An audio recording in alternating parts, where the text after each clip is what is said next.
नमस्कार दोस्तों, मैं संजय गजराज रौनक पब्लिक स्कूल भरतल कला और खींवसर से आपके सामने एक बार फिर उपस्थित हूँ। आज से हम कक्षा 12 की फिजिक्स पढ़ेंगे, जिसमें मैं आपको प्रतिदिन पहले पार्ट से स्टार्ट पढ़ाना शुरू करूँगा और लगातार आपको इस लॉकडाउन में घर पर रहकर इन वीडियोस को देखना है, ताकि जब लॉकडाउन के बाद विद्यालय पुनः खुलेगा, विद्यालय पुनः ओपन होगा, उस समय हमारा सिलेबस कुछ गति पकड़ चुका होगा, ताकि हमें सिलेबस जल्दी पूरा होगा और हमें बहुत रिवीजन में फायदा होगा, जिससे कि बोर्ड एग्जाम में हमें अच्छे नंबर प्राप्त करने में सुविधा प्राप्त होगी।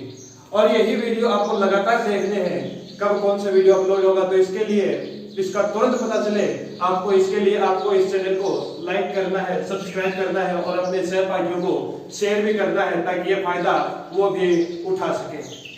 तो आज हम शुरू करते हैं फिजिक्स का पहला पार्ट, और उस पार्ट का नाम है विद्युत क्षेत्र। पहले पार्ट का नाम है विद्युत क्षेत्र, अंग्रेजी में कहते हैं इलेक्ट्रिक फील्ड, अंग्रेजी में कहते हैं इलेक्ट्रिक फील्ड।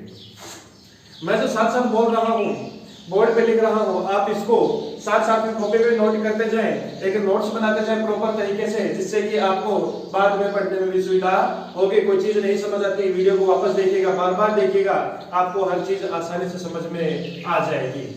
स्क्रीनशॉट ले सकते हो, पूरा बोर्ड भरने के बाद स्क्रीनशॉट लेकर भी आप उसको आसानी से लिख सकते हो। एक प्रॉपर तरीके से नोट्स बनाना, जिससे कि आपको अच्छा फायदा होगा।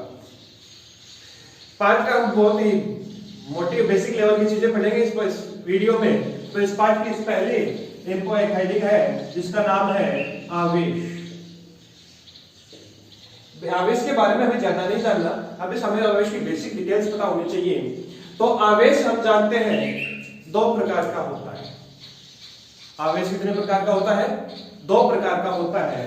पहला है धनावेश और दूसरा है ऋणावेश।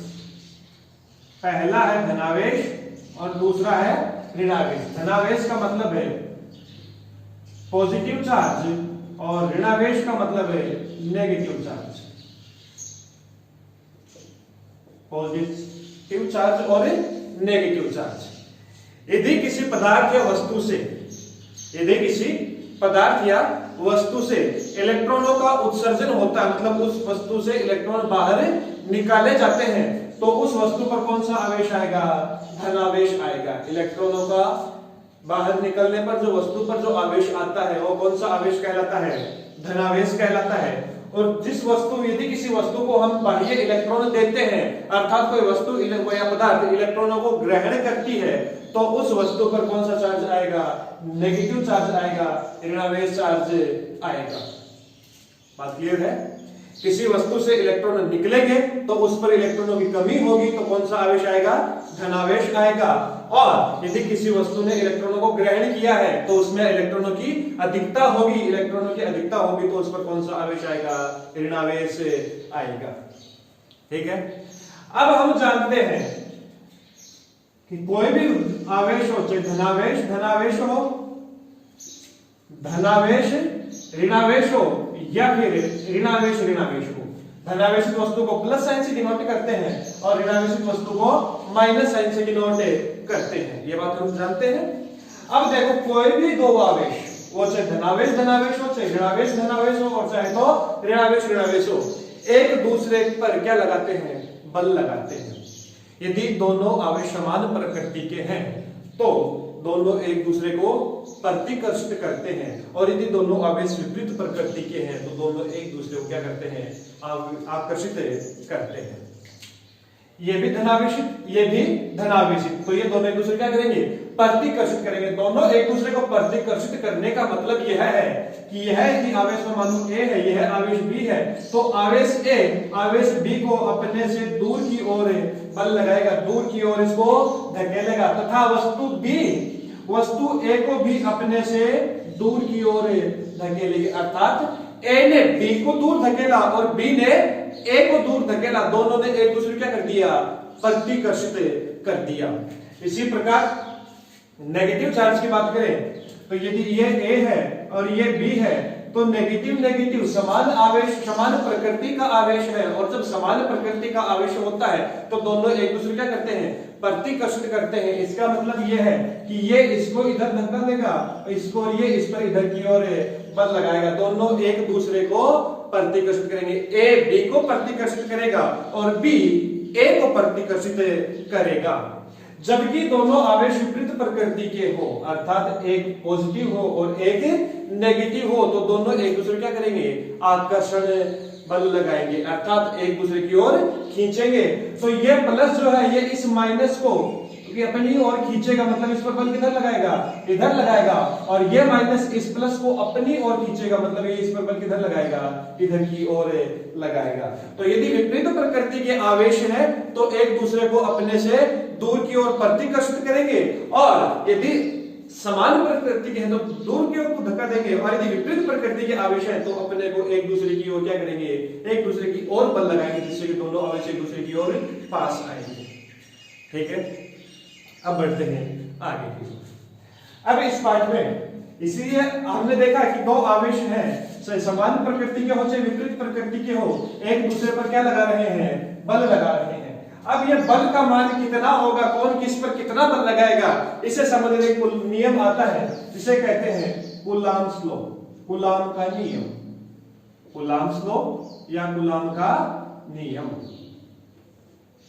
देखो कूलाम्स लॉ क्या कहता है, किन्हीं दो स्थिर बिंदु आवेशों के मध्य लगने वाला आकर्षण अथवा प्रतिकर्षण का बल दोनों आवेशों के परिमाण के गुणनफल के समानुपाती तथा उनके मध्य की दूरी के वर्ग के व्युत्क्रमानुपाती होता है। यह है कूलाम के नियम का कथन है। एक बार फिर रिपीट कर देता हूं मैं।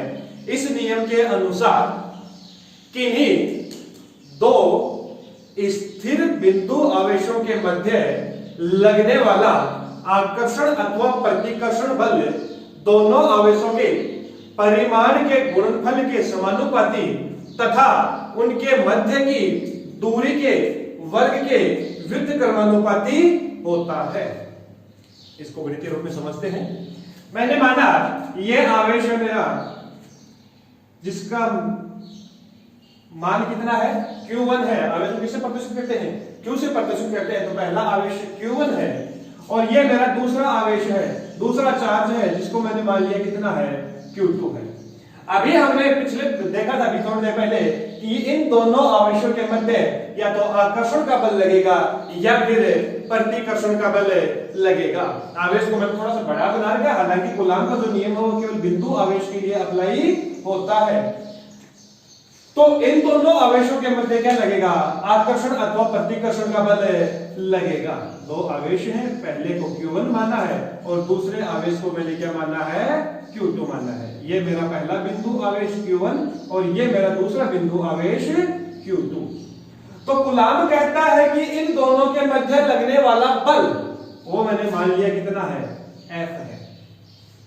समानुपाती होता है इन दोनों आवेशों के परिमाण के गुणनफल के, मतलब पहले का मान कितना है, दूसरे का मान कितना है, दोनों का गुणा के समानुपाती होता है। तो इसका मान कितना है, Q1 है और इसका मान कितना है, Q2 है। तो लगने वाला बल दोनों आवेशों के परिमाण के गुणनफल के समानुपाती होता है। यह हमारा समीकरण नंबर 1। तथा दोनों के मध्य की दूरी, मैंने मान लिया दोनों आवेशों के बीच की दूरी कितनी है, R है। दोनों आवेशों के मध्य की दूरी के वर्ग के व्युत्क्रमानुपाती होता है। व्युत्क्रमानुपाती मतलब हमारा कौन है, R², वर्ग के व्युत्क्रमानुपाती। तो दूरी का वर्ग और उसके व्युत्क्रमानुपाती, तो F समानुपाती Q1 Q2 और F व्युत्क्रमानुपाती 1/R²। ये हो गया कूलाम के नियम का कथन। लेकिन ये भी दो स्थिर बिंदु आवेशों के मध्य लगने वाले बल का मान दोनों आवेशों के परिमाण के गुणनफल के समानुपाती तथा उनके मध्य की दूरी के वर्ग के व्युत्क्रमानुपाती होता है। यह है कूलाम का नियम। F समानुपाती Q1 Q2 और F व्युत्क्रमानुपाती R स्क्वायर। ठीक है, अब देखो आगे बढ़ते हैं। दोनों समीकरण को मैं लिखता हूं, समीकरण 1 व 2 से जनरलाइज फॉर्म में लिखते हैं, समीकरण 1 व 2 से, from equation 1 and 2 what we get, हम क्या देखते हैं, हम देखते हैं कि जो F समानुपाती है वो Q1 Q2 और व्युत्क्रमानुपाती है किसके, R स्क्वायर के। F is proportional to multiply of the Q1 and Q2 and it is inversely proportional R square. ठीक है, तो F प्रोपोर्शनल समानुपाती Q1 Q2 व्युत्क्रमानुपाती R स्क्वायर। समानुपाती के चिन्ह को हम हटाएंगे तो क्या आएगा, एक नियतांक आता है। तो यहां से हम समानुपाती के चिन्ह को हटाते हैं, F is equal to K Q1 Q2 upon R square. यहां K क्या है, कि समानुपाती नियतांक है। सीधी बात हम बहुत अच्छी तरह से जानते हैं, जब भी किसी समानुपाती के चिन्ह को या व्युत्क्रमानुपाती के चिन्ह को हटाते हैं तो उसकी जगह पर क्या आ जाता है, कि समानुपाती नियतांक आ जाता है। ठीक है, K क्या है, कि नियतांक है। जिस K का मान होता है, याद रखना सीधी वैल्यू 9 गुणा 10 की power 9 newton into metre square प्रति कूलम स्क्वायर। इसका मात्रक होता है K का, न्यूटन इंटू मीटर स्क्वायर प्रति कूलम स्क्वायर। ठीक है, ये मान जो होता है इसके बारे में हम अभी और डिटेल में पढ़ेंगे। इसका मान कितना होता है, 9 इंटू 10 की power 9 newton into metre square प्रति कूलम स्क्वायर। ये है इसका मान है, K का मान। ठीक है, इसका मान एक और होता है, K इज इक्वल टू होता है 1 अपॉन 4 पाई एप्सिलॉन नॉट। ध्यान रखना, ये क्या है, इसको पढ़ते हैं एप्सिलॉन नॉट। और ये जो मान होते हैं दोनों, ये होते हैं निर्वात के लिए। किसके लिए, निर्वात के लिए। निर्वात का मतलब यह है कि दोनों जो आवेश हैं वो कहां पर रखे हैं, इन दोनों के बीच में ये निर्वात है, या फिर ये हम कहें कि वायु है। निर्वात या वायु के लिए इसका मान होता है 9 इंटू 10 की power 9 newton into metre square प्रति कूलम स्क्वायर। और इसका एक और फॉर्मूला होता है, K equal to 1/4 pi epsilon naught. ये नोट कर लो बेटा, फिर हम इस एप्सिलॉन नॉट के बारे में पढ़ते हैं कि एप्सिलॉन नॉट क्या होता है। ठीक है, ये है कूलम का नियम। क्या कहा कूलम ने, कि किन्हीं भी दो स्थिर बिंदु आवेशों के मध्य लगने वाले कूलम बल का मान, आकर्षण या प्रतिकर्षण बल का मान दोनों आवेशों के परिमाण के गुणनफल के समानुपाती तथा उनके मध्य की दूरी के वर्ग के व्युत्क्रमानुपाती होता है। ये हो गया कूलम का नियम। इसको जनरलाइज फॉर्म में गणितीय रूप में लिख करके हमने इसका एक सूत्र प्राप्त कर लिया। यह सूत्र हो गया कि किन्हीं भी दो आवेशों के मध्य लगने वाले कूलम बल का, कोई हमसे पूछे किन्हीं भी दो आवेश जिनका मान Q1 और Q2 है और उनके बीच की दूरी r है, तो उन दोनों के मध्य लगने वाले बल का मान ज्ञात कीजिए। तो कितना होगा, F is equal to K1 Q2 K Q1 Q2 upon R square. जहां पर ये देखिए तांग जिसका मान निर्वात में 9 इंटू 10 की power 9 newton into metre square प्रति कूलम स्क्वायर तथा एक फॉर्मूला होता है K is equal to 1/4 pi epsilon naught. ठीक है, अब हम आगे देखते हैं। अब ये एप्सिलॉन नॉट क्या है, एप्सिलॉन नॉट है निर्वात की विद्युतशीलता। एप्सिलॉन नॉट क्या है, निर्वात की विद्युतशीलता। एप्सिलॉन नॉट क्या है, निर्वात की विद्युतशीलता। और एप्सिलॉन नॉट का मान भी फिक्स होता है और इसका मान होता है 8.85 इंटू 10 की पावर -12 है। 8.85 इंटू 10 की पावर -12 है और इसका मात्रक होता है कूलम स्क्वायर प्रति newton into metre square. 8.85 into 10 की पावर -12 है कूलम स्क्वायर प्रति newton into metre square. Coulomb square प्रति न्यूटन इंटू मीटर स्क्वायर। ये हो गया निर्वात की विद्युतशीलता एप्सिलॉन नॉट का मान। ठीक है, तो यदि अब हम इस कूलम के नियम को बात करें तो F इज इक्वल टू कितना था, K Q1 Q2 upon R square. K का मान मैं लिख दूं यहां पर 1/4 pi epsilon naught Q1 Q2 upon R square. ये हो गया निर्वात में उपस्थित है किन्हीं दो आवेशों के मध्य लगने वाले कूलाम बल का मान F = 1/4πε0 Q1 Q2/r²। यदि दोनों आवेशों को निर्वात के बजाय किसी माध्यम में रख दिया जाए, दोनों आवेशों को निर्वात के बजाय किसी माध्यम में रख दिया जाए तो ये फॉर्मूला F क्या बन जाएगा, M4 क्या बन गया, मीडियम, माध्यम। ये तो निर्वात में था, उसको पहले F से लिखा है, यदि माध्यम में लिखना होगा तो M4 medium is equal to कितना हो जाएगा 1/4πε। यहाँ एप्सिलॉन नॉट था, निर्वात था, इसलिए निर्वात की विद्युतशीलता, यहाँ पर माध्यम आ गया तो एप्सिलॉन क्या है, यहाँ पर माध्यम की विद्युतशीलता। यदि पानी में डुबोया दोनों आवेशों को तो पानी की विद्युतशीलता, तेल में डुबोया तो तेल की विद्युतशीलता, किसी भी माध्यम में डुबोएंगे तो उस माध्यम की विद्युतशीलता। अब आगे Q1 Q2/r², तो मतलब इतना ही फर्क पड़ा, जहां निर्वात की विद्युतशीलता थी वहां पे क्या आ गई, माध्यम की विद्युतशीलता। ठीक है, किसी को कोई दिक्कत नहीं होनी चाहिए। एक एक बात आराम से नोट कर लेना, वीडियो को स्क्रीनशॉट लेकर के पॉज करके कि जैसे भी हो आपकी सुविधा हो, साथ साथ में नोट जरूर करते जाना ताकि आपको दोबारा पढ़ने में दिक्कत ना हो। दोबारा पढ़ने में कोई दिक्कत आए तो एक बार फिर से आप इस चैनल पर देख सकते हैं। तो ये हो गया हमारा कूलाम का नियम, ये हो गया हमारा कूलाम का नियम। अब हम बात करते हैं कूलाम के नियम का सदिश निरूपण।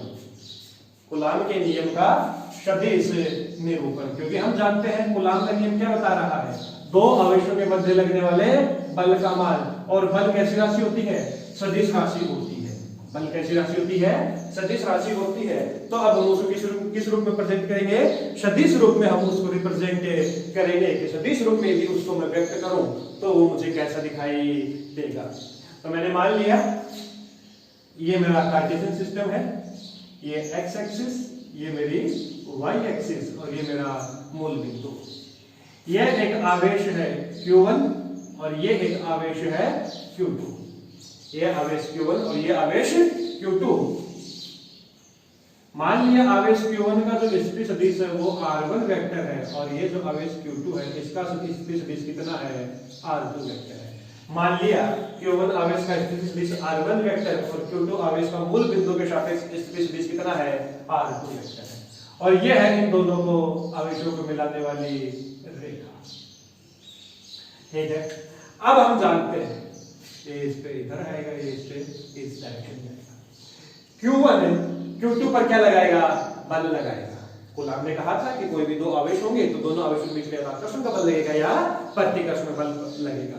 ये भी कोई चार्ज नहीं है, इस पे कोई चार्ज नहीं है, प्लस का Q1 ये प्लस का Q2 आवेश समान प्रकृति के हैं, तो इस पर क्या लगाएगा, इधर की ओर एक बल लगाएगा। Q1 से किधर की ओर लगाएगा, Q2 की ओर एक बल लगाएगा, और इस बल का मान कितना मान लिया मैंने, F21 वेक्टर। क्या मान लिया मैंने, F21 वेक्टर। 21 कैसे लिखा इसको, force, F for force on 2/1, पहले आवेश के द्वारा दूसरे आवेश पर बल। 1 ने 2 पर लगाया है, कूलाम ने कहा था 2 भी 1 पर क्या लगाएगा, बल लगाएगा, तो उसका मान मैंने मान लिया, ये कितना हो गया, F12, फोर्स ऑन 1/2। F12 की डायरेक्शन Q2 से Q1 की ओर होगी, उसको मैंने मान लिया क्या है, R12 क्या है उसकी दिशा, और इसकी दिशा Q1 से Q2 की ओर होगी, तो इसकी दिशा मैंने मान ली R21 कैप। ठीक है, कैप क्या है, एकांक सदिश है। तो जब Q से 2 से Q1 की ओर जाएंगे तो इस सदिश का मान कितना होगा, R12 कैप, और इसकी दिशा इधर से 1 से 2 की ओर जाएंगे तो इसकी दिशा कितनी होगी, R21 कैप। बात करते हैं F12 वेक्टर, F12 वेक्टर किसकी बात करते हैं, F12 वेक्टर की, मतलब फोर्स ऑन 1/2। तो कूलाम ने कहा था कि इस बल का मान होता है 1/4πε0 Q1 Q2 upon force on 1/2 किधर की ओर लगेगा, इस डायरेक्शन में लगेगा। इस डायरेक्शन को मैंने क्या कह दिया, R2 vector minus R1 vector का स्क्वायर। ये तो हो गया परिमाण, और इधर सदिश लिखा है तो परिमाण इनटू दिशा, और दिशा किधर की ओर जाएगी, दिशा इधर जाएगी, R12 कैप। ठीक है, सदिश रूप में था तो ये तो हो गया अदिश, और सदिश होता है परिमाण इंटू दिशा, और 1 2 दिशा किधर है, r12 कैप, ठीक है, r12 कैप इस डायरेक्शन में। बात करते हैं F21 वेक्टर, ये कितना होगा 1/4 pi epsilon naught q1 q2, दूरी तो अभी भी यही है, इसका मान कितना है r2 vector minus r1 vector है, इसका स्क्वायर, और इस बार दिशा किधर से किधर है r21 कैप, ठीक है।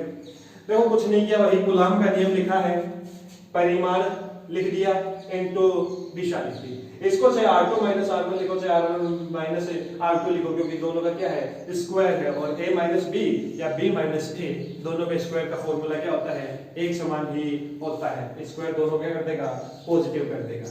अब देखो हमें दिख रहा है r21 कैप है वो बराबर है माइनस r12 कैप के। r21 किसको दिखा रहा है, इसको दिखा रहा है, ये डिस्टेंस, चाहे r21 निकाल लो चाहे r12 निकाल लो, दोनों ये डिस्टेंस दिखा रहे हैं, मतलब इन दोनों का परिमाण तो बराबर है, लेकिन केवल क्या अलग है, दिशा अलग है। 21 की दिशा किधर है, ये है, 12 की डायरेक्शन क्या है, ये है, मतलब परिमाण तो दोनों का बराबर है, केवल किसका फर्क है, दिशा का फर्क है। दोनों की दिशा कैसी है, एक दूसरे के ऑपोजिट है, एक इस डायरेक्शन में है तो एक इस डायरेक्शन में है, तो दिशा को मैंने क्या कर दिया इसमें माइनस साइन लगा दिया, इसका मतलब r21 जो है वो माइनस r12 कैप के बराबर है, इसलिए F21 वेक्टर क्या हो जाएगा, F21 vector is equal to 1/4 pi epsilon naught ऐसा का ऐसा, 1/4 pi epsilon naught q1 q2 ऐसा का ऐसा।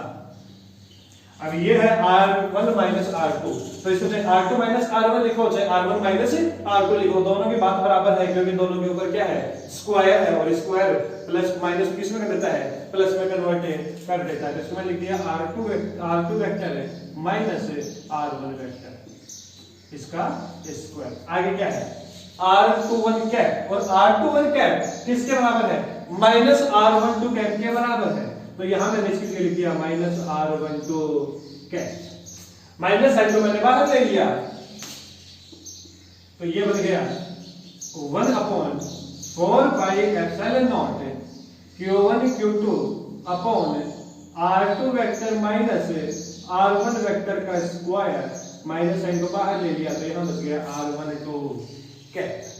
अब देखो क्या है 1/4 pi epsilon naught q1 q2 upon r2 minus r1 vector का स्क्वायर और r12 कैप, और ये मान किसके बराबर है, सेम ही तो मान है, देखो 1/4 pi epsilon naught q1 upon q2 q1 upon q2 r2 vector minus r1 vector का square, r2 vector minus r1 vector का square, r12 cap r12 cap. इसका मतलब मैं इसकी जगह क्या लिख सकता हूं, f12 वेक्टर लिख सकता हूं, तो इसका मतलब ये हो गया F21 vector is equal to minus F12 vector.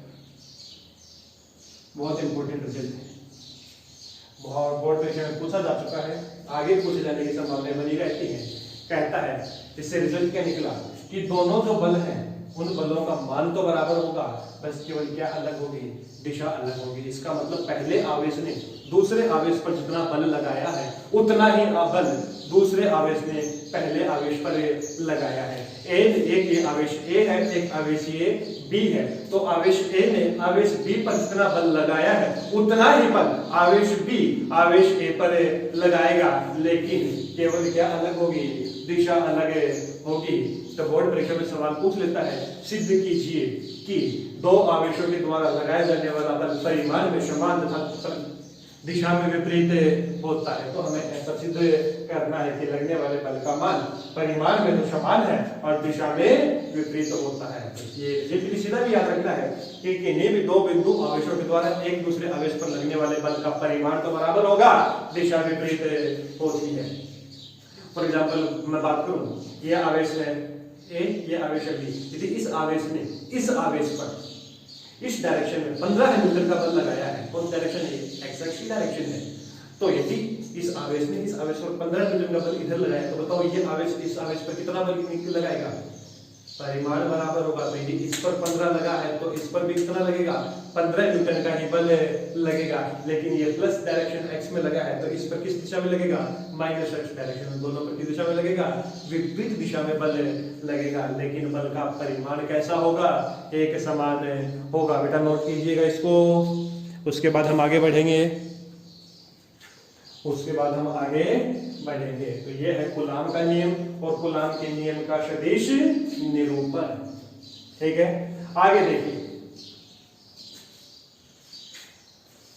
हमारी अगली हेडिंग आती है आपेक्षिक विद्युतशीलता। आपेक्षिक विद्युतशीलता, इसका दूसरा नाम होता है परावैद्युतांक। क्या नाम होता है, परावैद्युतांक। तो आपेक्षिक विद्युतशीलता, इसी का दूसरा नाम क्या है, परावैद्युतांक।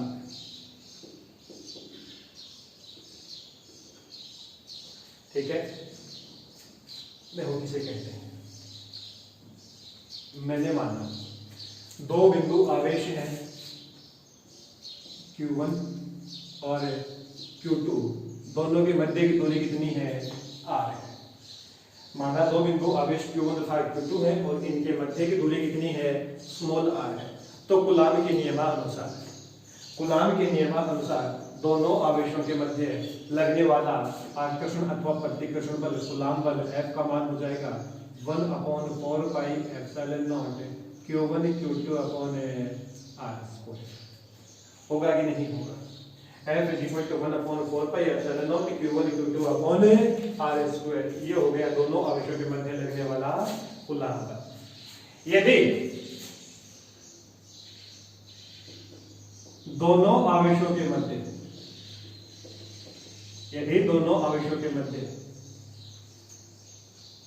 एप्सिलॉन m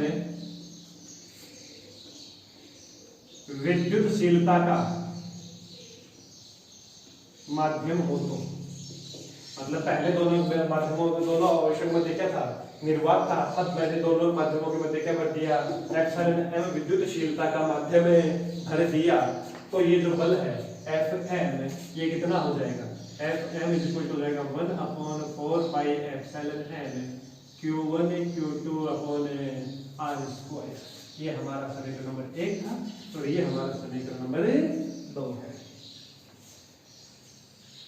Fm का मान हो गया 1/4 pi epsilon m Q1 Q2 upon r², समीकरण नंबर 2। ठीक है, मैंने क्या किया,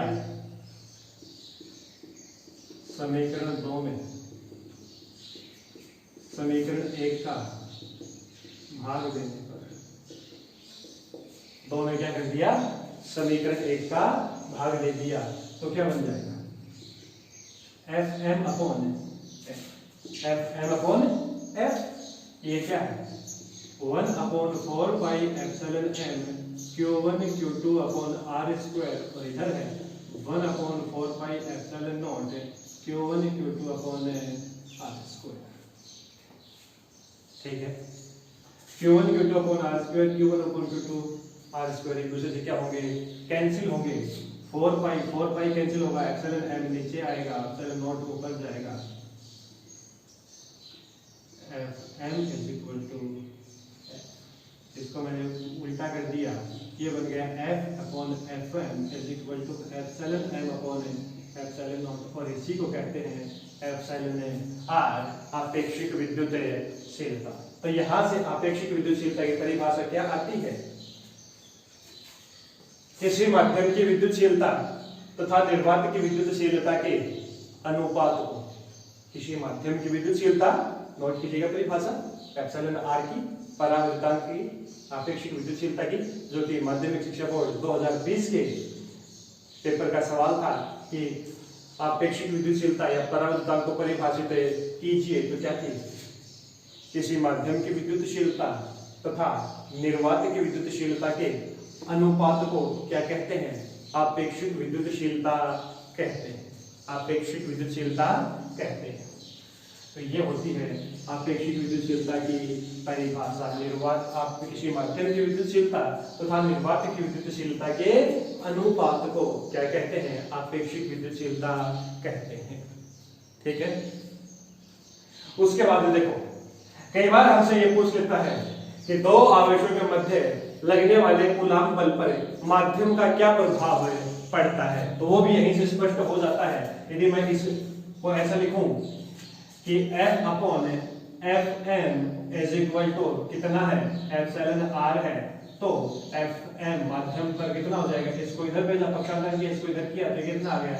F अपॉन एप्सिलॉन r। इसका मतलब क्या हो गया कि किसी माध्यम की उपस्थिति में लगने वाले बल का मान निर्वात में लगने वाले बल का 1 अपॉन एप्सिलॉन r गुना हो जाता है। 1 अपॉन एप्सिलॉन r गुना हो जाता है। किसी माध्यम में दो आवेशों के मध्य लगने वाले कूलाम बल का मान निर्वात में लगने वाले कूलाम बल की अपेक्षा 1 अपॉन एप्सिलॉन r गुना हो जाता है। ये बात हो गई किसकी? ये बात हो गई किसकी? कि दो आवेशों पर मध्य लगने वाले बल पर माध्यम का क्या प्रभाव पड़ता है। साथ ही साथ इसी के अंदर हमने देख लिया कि आपेक्षिक विद्युतशीलता परावर्तन क्या होता है। किसी माध्यम की विद्युतशीलता तथा निर्वात की विद्युतशीलता के अनुपात को क्या कहते हैं? उस माध्यम का परावर्तन या फिर आपेक्षिक विद्युतशीलता कहते हैं। ठीक है। अब देखो अगली है, अब देखो अगली हेडिंग जिसका नाम है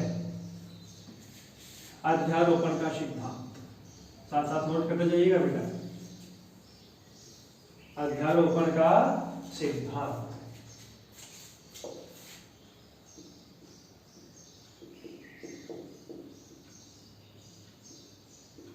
अध्यारोपण का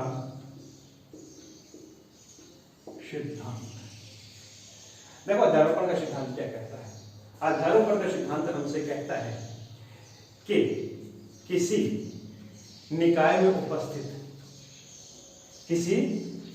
उपस्थित बहु आवेशों के कारण, किसी निकाय में उपस्थित बहु आवेशों के कारण किसी एक आवेश पर लगने वाले बल का कुल मान सभी बलों के द्वारा लगने वाले बलों के सदिश योग के बराबर होता है। लैंग्वेज को फिर से सुनो। किसी निकाय में उपस्थित बहु आवेशों के कारण किसी एक आवेश पर लगने वाले बल का मान सभी आवेशों के कारण लगने वाले बलों के सदिश योग के बराबर होता है। फॉर एग्जाम्पल अब डायग्राम समझते हैं इसको, बड़ा ही आसान है। ये मेरा निर्देश तंत्र है, एक्स एक्सिस, वाई एक्सिस और ये मूल बिंदु। ये मेरा एक आवेश है Q0। ये मेरा एक आवेश है जिसका नाम है Q0 और इसके आसपास इस निकाय में एक ये आवेश Q1 उपस्थित है, ये आवेश Q2 उपस्थित है, ये आवेश Q3 उपस्थित है, ये आवेश Q4 उपस्थित है और ये आवेश Q5 उपस्थित। इस प्रकार n आवेश उपस्थित हैं जिनके मान क्रमशः Q1, Q2, Q3, Q4 अब तो कहां तक डॉट Qn है। पहले एक आवेश है जिसका मान है Q0 और इसके आसपास इस निकाय में n आवेश उपस्थित है Q1, Q2, Q3 up to Qn। तो इन सभी आवेशों के कारण मुझे इस आवेश से Q0 पर लगने वाले कुल बल का मान ज्ञात करना है। तो जब भी एक दो से ज्यादा आवेश हो जाएंगे और उनके मध्य हमें कुल बल ज्ञात करना होगा तो हम अध्यारोपण का सिद्धांत प्रयोग लेंगे। तो यहाँ पर इस पर के आसपास कितने आवेश उपस्थित हैं? n आवेश उपस्थित हैं। तो इस पर हमें कुल बल ज्ञात करना है। तो क्या ज्ञात करना पड़ेगा? अध्यारोपण का सिद्धांत लगाना पड़ेगा। और अध्यारोपण का सिद्धांत क्या कहता है कि किसी आवेश पर लगने वाला कुल बल सभी आवेशों के कारण लगने वाले बलों के सदिश योग के बराबर होता है। मतलब इस पर इसके कारण प्लस इसके कारण प्लस इसके कारण प्लस इसके कारण प्लस इसके कारण सभी जितने भी आवेश सबके कारण आवेश उस आवेश पर लगने वाले बल का मान ज्ञात कर लेंगे और उन सब का सदिश योग कर देंगे। तो मैंने मान लिया ये R1 वेक्टर है, ये R3 वेक्टर है, ये R2 वेक्टर है, ये R4 वेक्टर है ये R5 वेक्टर है और ये R0 वेक्टर है। इसका ये जो दूरी है R01, R03, R02 vector, R04 vector और R05 वेक्टर, सभी के इस आवेश Q0 की जिस पर हमें कुल बल ज्ञात करना है, इसकी सभी आवेशों से क्या ज्ञात कर ली, दूरी हमने ज्ञात कर ली है। तो अब क्या करेंगे, कहता है कि फोर्स ऑन Q0, तो मैंने F0 लिख लिया उसको, वो क्या होगा, सभी आवेश, पहले आवेश के कारण बल प्लस दूसरे आवेश के कारण बल प्लस तीसरे आवेश के कारण प्लस चौथे आवेश के कारण, ऐसे जितने भी आवेश हैं, और कितने आवेश माने हैं, n आवेश माने हैं, जितने भी आवेश हैं सभी बलों के सदिश योग के बराबर होगा, ऐसा कहता है अध्यारोपण का सिद्धांत।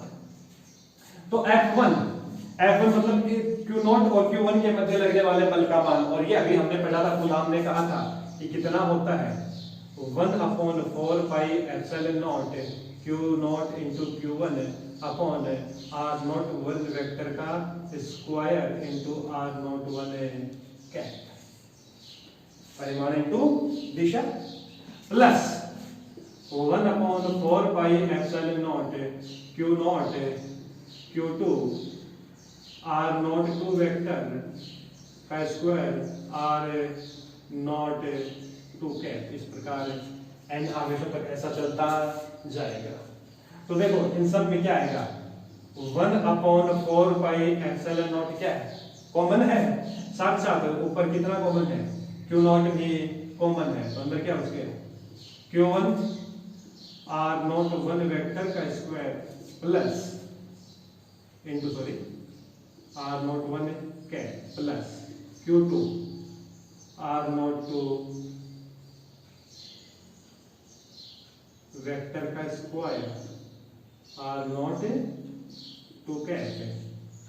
इस प्रकार कहां तक चलेगा, n आवेश तक चलता जाएगा। तो इसको मैं सिग्मा रूप में लिख सकता हूं, Q0 1/4 pi epsilon not sigma QI R0I